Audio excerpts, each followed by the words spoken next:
next bagaimana caranya shifting offline to online dan kenapa sih kita harus berpindah dari offline ke online dan seberapa penting sih online bagi para pelaku bisnis yang nanti akhirnya kita akan belajar tentang bagaimana menjual produk di Instagram dengan baik dan benar dan bagaimana caranya mengoptimasikan Instagram jualan teman-teman semuanya. Oke, next.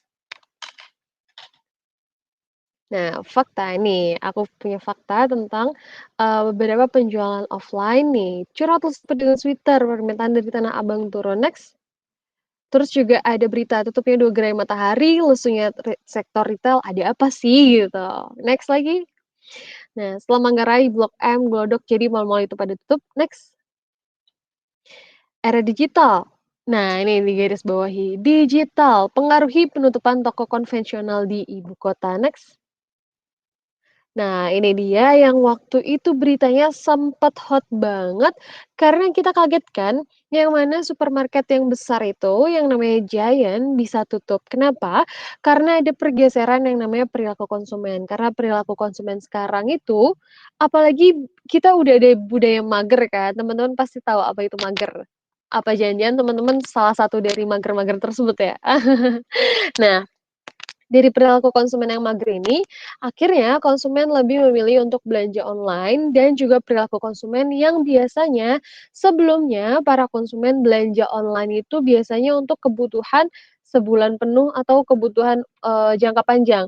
Tapi sekarang itu enggak lagi, konsumen itu selalu belanja untuk kebutuhan jangka pendek saja, untuk sekira seminggu atau 5 hari, seperti itu. Makanya kenapa, gerai-gerai seperti supermarket juga banyak yang tutup.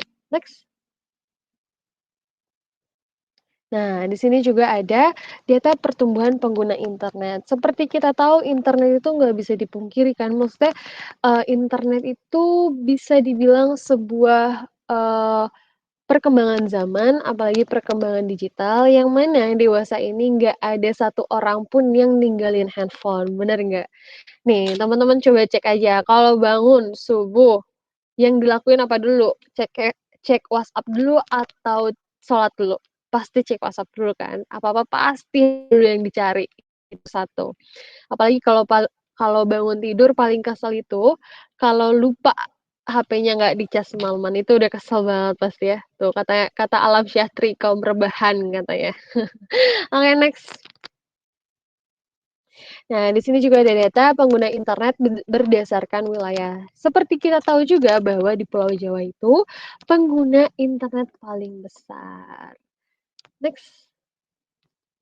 Nah, ini ada pemanfaatan internet bidang ekonomi. Salah satu persentase yang paling tinggi adalah cari harga. Ngaku deh teman-teman semua, siapa yang suka cari harga di marketplace? Yang nyari barang ini itu, padahal cuma cek harga doang nggak beli. Pasti banyak juga kan, termasuk aku. Salah satunya sebagai pelaku bisnis, aku kadang suka survei nih peralatan di marketplace ini, peralatan ini harganya berapa. Jadi supaya nanti bisa nyiapin biaya seperti itu. Tapi tetap aja untuk cari harga biasanya. Nah, terus juga next di sini ada pengertian digital marketing itu sendiri. Digital marketing adalah suatu usaha untuk mempromosikan sebuah merek dengan menggunakan media digital yang dapat menjangkau konsumen secara tepat waktu, pribadi, dan relevan.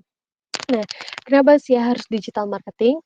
Nah, teman-teman juga pasti tahu nih, biaya untuk, pemasaran itu sendiri, kalau di digital marketing itu bisa diminimalisir, yang mana dulu pada belum booming-nya internet nih, kita pasti pakainya itu, media-media offline seperti koran, terus juga ada pamflet, brosur, yang mana media marketing tersebut, eee, bisa dibilang bukan nggak efektif sih, tapi kurang efektif. Kenapa? Karena kurang tersegmentasi, terus biayanya juga mahal, terus juga kalau misalnya kita marketing via internet atau menggunakan digital marketing ini, kita bisa memasarkan produk atau merek kita berdasarkan atau sesuai dengan segmentasi konsumen kita, seperti itu. Aku kecepatan nggak sih? Kalau kecepatan bilang ya.